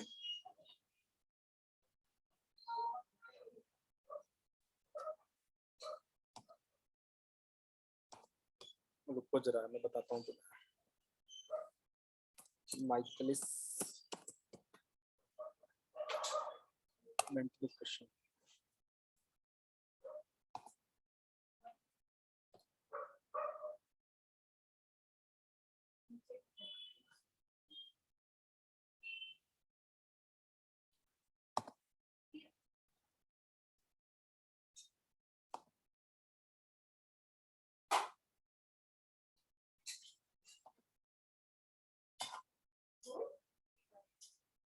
Share कैसे करेंगे भाई से दोबारा से? हाँ ये देखो भाई, दिखाई दे रहा है? Yes, sir. ये देखो माइकलिस मेंटन कर्व देख लो पहले इसमें, सिंपल सी। दिस इज, ये आपका एक V0 देखो equal to V max divide by the Km, ठीक है। और ये आपका V मैक्स का 1/2 V मैक्स दे रखा है, हाफ दिख रहा है आप सबको? Yes, sir. sir. Yes, sir. दिख रहा है। हाँ ठीक है। हाँ ये आपका 1/2 V मैक्स है। ये जिस पॉइंट पे आके मिलेगा V नोट से, ये पॉइंट आपका Km हो जाएगा, यानी कि हमें इतने सबस्ट्रेट चाहिए। दिस इज द कांस्टेंट, ये आपका कांस्टेंट है, Km is equal to constant. न क्या है ये कांस्टेंट? द क्या कहते हैं, substrate required for the half velocity of the reaction, that is called Km। ठीक, बैक टू चलते हैं अपने।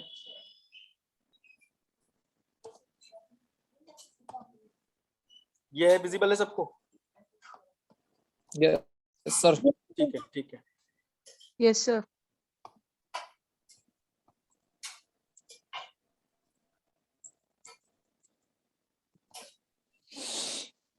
It results in the increase in the Km but does not affect the Vmax। अब इसने बहुत हाई लेवल भी, ये बहुत आगे तक चला गया। हमें ये सब उससे पहले आपको एक बार माइकलिस मेंटन को पढ़ना, अगर उसके बाद भी अगर वो क्या कहते ना ना ना समझ में आए तब मुझे बताना, फिर मैं पूरी माइकलिस मेंटल, क्योंकि उसके लिए टाइम चाहिए बहुत ज्यादा, मैं उससे अलग से पढ़ के बताऊंगा। Okay, okay sir. सर।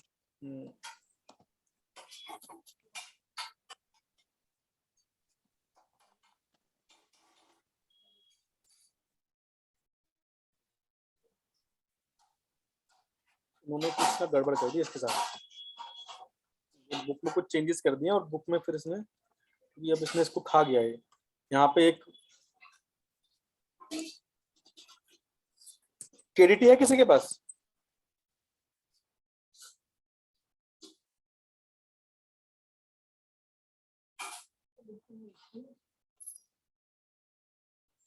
पापा भी नीचे बैठ जाते हैं, पता नहीं क्यों नहीं कहना वो। अरे भाई KDT है किसी के पास? यस सर है, नीचे है, लिखानी पड़ेगी नीचे। कोई बात नहीं, चलो। लाऊं सर? रहने दो रहने दो।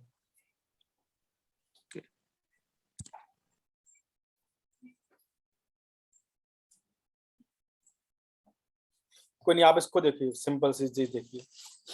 कॉम्पिटिटिव इनहिबिशन क्या होता है? कॉम्पिटिटिव इनहिबिशन में आपका जो ये ड्रग है वो ड्रग आपस में सेम होती है। 10 टेम्परेचर है। ड्रग जो है वो आपस में सेम स्ट्रक्चर की होती है, ठीक है, क्योंकि अगर ड्रग का स्ट्रक्चर सेम नहीं होगा, अगर ड्रग्स का स्ट्रक्चर सेम नहीं होगा तो वो अपने सबस्ट्रेट पे बाइंड ही नहीं कर सकती, ठीक है। ये बहुत ही कॉमन सी चीज है। Yes, sir. Drug should have the similar structure as that of the substrate of the enzyme, और जो वो सबस्ट्रेट है जहां पे ड्रग को जाके एक्ट करना है, उस एक्शन का पॉइंट और ड्रग का स्ट्रक्चर दोनों सेम होने चाहिए। जैसे कि अगर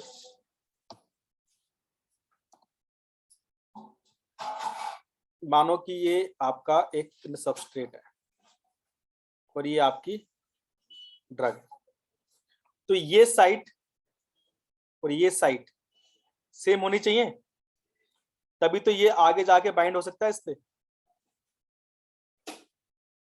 अगर सेम, अगर मेरे पास एक इनहिबिटर है,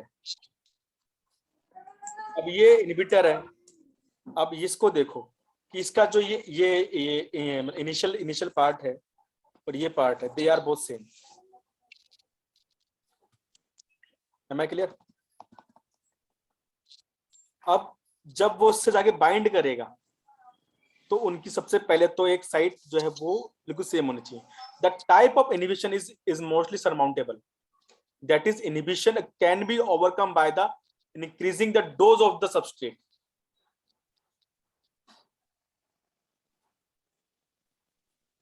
अगर ये आपका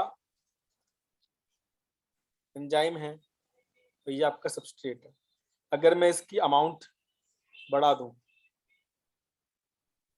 यानी कि इसकी क्वांटिटीज बढ़ा दूं, तो क्या होगा, ये इस पे ज्यादा बाइंड कर सकते हैं, यहां जाके बाइंड। ठीक, अगर मैंने एक और जो इसके साथ वाला है, दूसरा इसका भाई है, वो भी सेम शेप का है, अगर इसका अमाउंट बढ़ जाए, इसकी जो है क्या कहते हैं क्वांटिटी में ज्यादा बढ़ा दूं, तो ये ज्यादा जाके बाइंड कर सकता है। ठीक, इसलिए इनहिबिशन क्या कहते हैं, कॉम्पिटिटिव इनहिबिशन मतलब जितनी ज्यादा क्वांटिटी उतना ज्यादा वो उस रिएक्शन को रिवर्स कर सकता है, यानी कि उसके अंदर कंपीट कर सकता है। सिंपल सी बात यही है। तो Km is the Michaelis-Menten constant, and it is calculated as the amount of the substrate required to produce half of the maximum velocity, whereas Vmax is the maximum reaction velocity. ठीक, it results in increase in the Km, but does not affect the Vmax. It result in the increase of Km, यानी कि जो एक वो constant है वो तो बढ़ जाएगा, बट इससे Vmax यानी कि वेलोसिटी अफेक्ट नहीं होगी। If the drug binds very strongly to the active site, अगर भाई इसके साथ ये ड्रग बाइंड कर लेती है और इसके साथ क्या कहते हैं कोवलेंट बॉन्ड, क्योंकि कोवलेंट बॉन्ड नहीं टूटते, कोवलेंट बॉन्ड बना लेती है, तो इसको हटाना इम्पॉसिबल हो जाएगा। अगर हम दूसरा सबस्ट्रेट कोई भी ले आते हैं तो भी ये इसे हटा नहीं सकता, क्यों, इसने इसके साथ बाइंड कर लिया। अब ये पूरा जो कॉम्प्लेक्स बना है, ई एंड एक्स कॉम्प्लेक्स कहते हैं, ये पूरा डिस्ट्रॉय होगा एक साथ, ये पूरा डाइजेस्ट होगा, तब जाके, क्योंकि ये अगर इसके अंदर कोवलेंट बॉन्ड हो गया तो ई और एस पूरा डाइजेस्ट होता है, फिर चाहे कोई सा भी कंपटीशन ले आओ वो इसको चेंज नहीं कर सकता। इतना समझ में आया तो बताओ। Yes sir. इसको बोलते हैं इरिवर्सिबल कंपटीशन।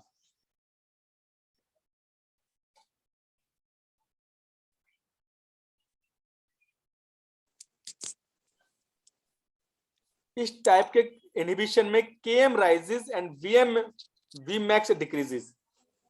मतलब आपका Km तो राइज होता है और ये Vmax डिक्रीज हो जाता है, क्योंकि वो कंपटीशन ही कर नहीं पा रहा, यानी कि वेलोसिटी ऑफ द रिएक्शन, क्योंकि वेलोसिटी कैसे होगी, बाइंड हो गया ना वो भाई, उसके अंदर कोई क्या कहते हैं, कोई जो प्रोसेस ही नहीं हो रहा आगे।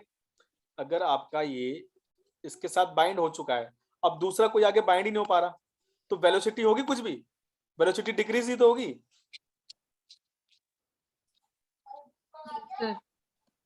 Yes sir.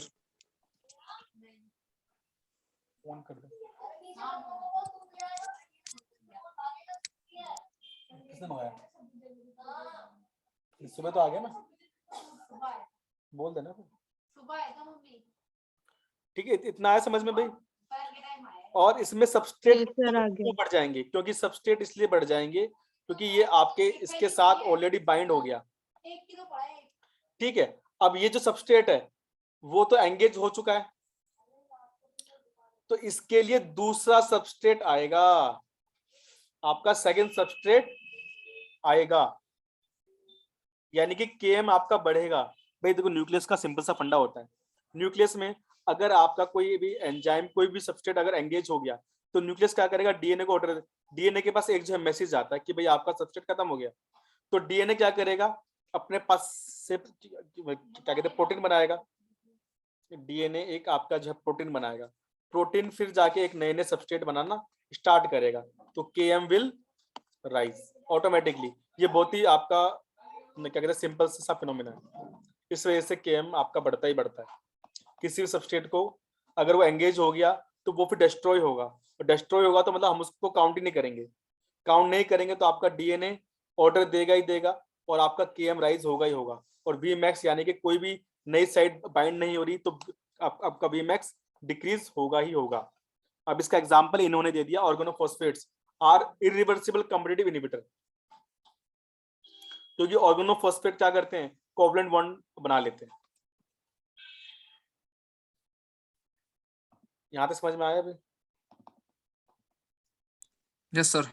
ठीक है, निमोनिक देख लो, Yes, sir. Km looks like a kilometer.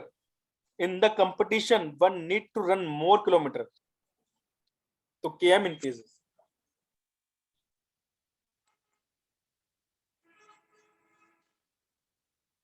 Okay sir. ठीक है, नेक्स्ट आपका है नॉन कॉम्पिटिटिव। हाँ जी, सर फोन डाउन हो गया, कल पढ़ा देना, आप कंटिन्यू कर लेंगे कल। कल इसको कंटिन्यू करते हैं, ठीक है कोई बात नहीं है ना। आपका ओके सर। एक मिनट रुक जाओ, मुझे इसको पहले सेव करने दो, कहाँ से होगा इसको, बस स्टॉप कर दो, स्टॉप रिकॉर्डिंग। सर आप रिकॉर्डिंग